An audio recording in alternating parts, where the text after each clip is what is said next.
Good morning and welcome to Tuesday Talk.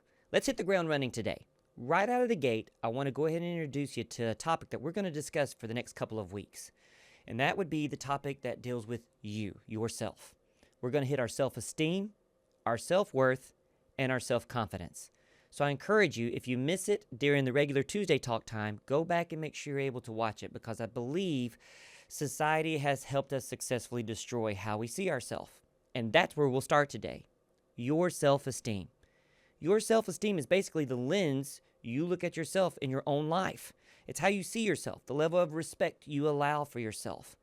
And without realizing it, a lot of us have allowed our self-esteem to be, messed up because of the things that are happening around us or the people we've allowed to be in our life. We've talked for weeks about influences. We've talked for weeks about environment, what we've allowed to surround us on the outside, slowly making its way inside. Now, how do I correct what's happened to my self-esteem? There are three real big enemies that you have in the first place, and you need to see if you have any of these enemies actively destroying the lens you view yourself with. Number one, comparison. Comparison is how you measure yourself against other people. It is a major topic in our Tuesday Talks that we do a lot of looking at everybody else's life and then saying, ooh, I wish I had that in my life. That's not quite the same way of what we're talking about today. What I'm saying is when you look at somebody else and wish you were that person, or you wish you were like that person, when we're comparing ourselves to other people, it becomes an enemy to my self-esteem. The second thing is negative self-talk. I hear people all the time who are constantly critical about themselves. They use it in a joking manner today because that's how everybody acts. I'm just slow. I'm just stupid. They actually say these things. You've said these things. Even if no one else is around you when you made a mistake. And that constant criticism of yourself is actively destroying how you view yourself. And the third main enemy is attaching our identity to mistakes we've made. Will you listen for just a second? Everybody fails. Everyone makes mistakes. When you start to believe that that's all you're capable of, that only making mistakes is who you are, it becomes the definition for yourself. And that destroys your self-esteem.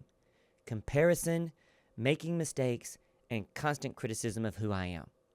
So how do I help build my self-esteem back up if I've allowed myself to be destroyed or brought very low? Number one, become aware of how you see yourself. Right now, if I was to ask you, tell me a little bit about yourself, would you start off with the negative first?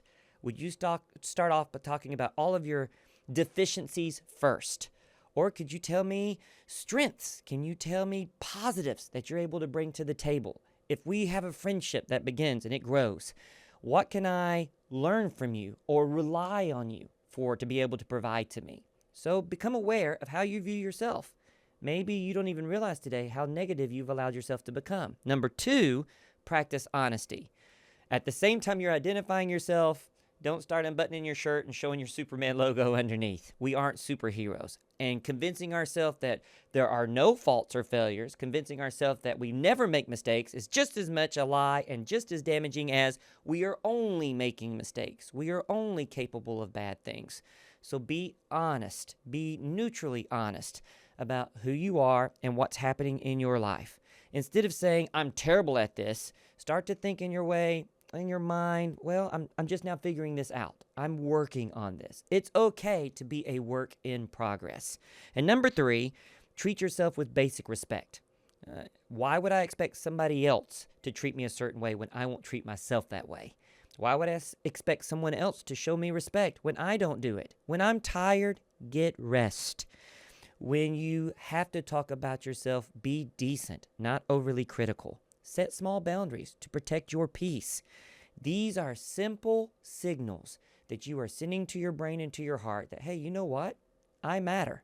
And that's where we'll pick it up next week on our Tuesday Talk as we still hit self-worth and our self-confidence. Thank you for taking a few minutes with me every week. I hope you've listened to this Tuesday Talk. Take it to heart. And Lord willing, I'll see you back here next week for Tuesday Talk.